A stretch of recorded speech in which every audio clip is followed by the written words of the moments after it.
400 घंटे तक सुरंग में फंसे रहना, जिन्हें ये भी नहीं पता कि बाहर दिन चल रहा है या रात। जब हम दिवाली की तैयारी और सेलिब्रेशन कर रहे थे, उसी समय सुबह 12 नवंबर को भारत के उत्तराखंड राज्य के उत्तरकाशी में सुरंग खोदी जा रही थी। उसी समय सुबह 4 बजे टनल में मलबा गिरना शुरू हुआ और टनल ब्लॉक हो गई। 17 दिन तक ये 41 मजदूर इसी सुरंग में रहते हैं और हम बिना लाइट के एक दिन भी नहीं रह पाते। इनको तो ये भी नहीं पता था कि हम जिंदा रहेंगे या नहीं। इनके अंदर इतनी सहन शक्ति और कॉन्फिडेंस था कि पूरी लाइफ खतरे में होते हुए भी हिम्मत नहीं हार रहे थे। ये वीडियो आपके अंदर इतना जोश भर देगी कि आप अपनी लाइफ में कभी हिम्मत नहीं हारोगे। तो इसको एंड तक देखना और वीडियो को लाइक कर देना। इन 41 मजदूरों को बचाने के लिए एनडीआरएफ, आईटीबीपी, बीआरओ को लगाया गया। लगभग 40 से 45 घंटे बाद इनको खाना ऑक्सीजन पहुंचाने के लिए ड्रिल मशीन से पाइपलाइन डाली गई। 2 दिन बाद लगातार टनल में मिट्टी धंसती जा रही थी। मजदूरों के परिवारों की चिंता भी बढ़ती जा रही थी। नॉर्वे और थाईलैंड के देशों से एक्सपर्ट टीम बुलाई गई। अमेरिका की ऑर्गन ड्रिलिंग मशीन लगाई गई, पर कुछ टाइम बाद वो भी फेल हो गई। रेस्क्यू ऑपरेशन के तहत ऑर्गन मशीन खराब हो गई। 15 नवंबर को पीएमओ की सहायता से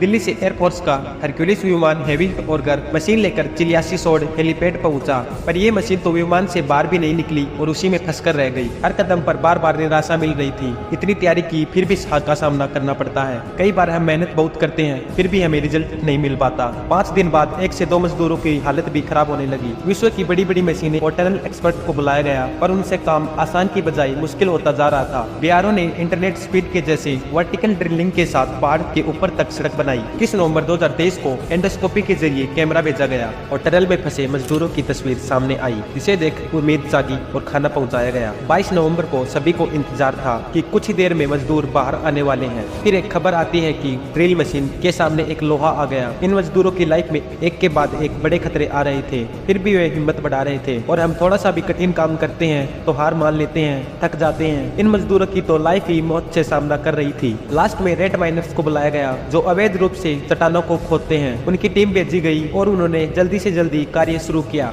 इनको ऑक्सीजन मास्क सुरक्षा प्रदान की गई। इसके बाद मजदूरों को एयरलिफ्ट के जरिए बाहर निकाला जाता है। सभी के चेहरे खिल उठ जाते हैं। रेड माइनर्स ने बिना किसी रुपए के काम किया। इनके लिए एक लाइक तो बनता है। इन 41 मजदूरों की लाइफ में इतनी बड़ी बड़ी प्रॉब्लम्स आई, फिर भी इन्होंने उम्मीद नहीं छोड़ी। इतनी प्रॉब्लम्स तो हमारी किसी की लाइफ में नहीं है। हम तो सुबह जल्दी से उठ भी नहीं पाते और वो 41 मजदूर पहाड़ी में सुरंग बना रहे थे बिना अपनी जान की परवाह किए। इतना सब सुनने और देखने के बाद भी हमारे मन में आलस नहीं आना चाहिए। हमें भी आसमान को छूना है। जमीन पर बैठकर क्यों आसमान देखता है, पंखों को खोल जमाना सिर्फ उड़ान देखता है। आपकी मेहनत कोई नहीं देखेगा, दुनिया सिर्फ रिजल्ट देखती है। आपको भी प्रयास करते रहना है जब तक सफल नहीं हो जाते। गिरक हौसला वो मंजर भी आएगा, प्यासे के पास चलकर समंदर भी आएगा। थक कर बैठ न जाना ए मंजिल के मुसाफिर, मंजिल भी मिलेगी और मिलने का मजा भी आएगा। अगर दोस्तों आपको ये वीडियो रियल में मोटिवेशनल वाली लगी तो वीडियो को लाइक और हाइप्रो मोटिवेशन चैनल को सब्सक्राइब कर देना। और अगर आपको टाइम की वैल्यू समझनी है तो स्क्रीन पर दिख रहे वीडियो पर क्लिक करें।